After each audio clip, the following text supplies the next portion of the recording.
Ngayon ho, naku ha, eto, kawawa naman pala itong mga ito oh, biruin mo.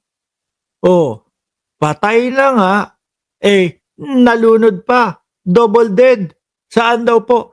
Sa Davao City. Oh, patay na nga, mga nalunod pa.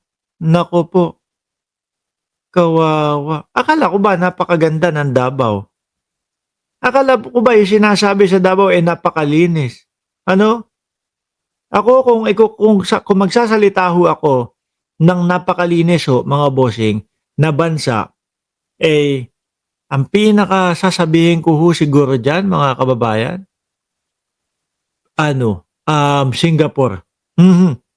Tumira ho ako diyan mga boss chipa mo sir, halos 7 taon akong nanirahan diyan sa Singapore.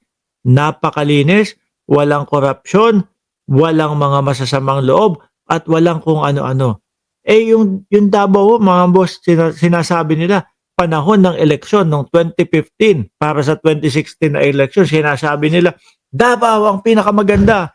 Tingin ko ho kaya dun nabudol yung mga kapwa natin Pilipino. Magaling si Duterte na mga laga sa Davao. Gagawin niya ito sa buong Pilipinas. Yung pala, tokhang pala yung ilulunsad sa buong Pilipinas.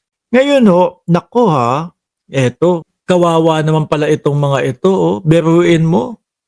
Oh, patay na nga, nalunod pa, double dead. Saan daw po? Sa Davao City. Oh, patay na nga, mga nalunod pa. Naku po, kawawa. Akala ko ba napakaganda ng Davao? Akala ko ba yung sinasabi sa Davao napakalinis? Ano? Ako kung magsasalita ho ako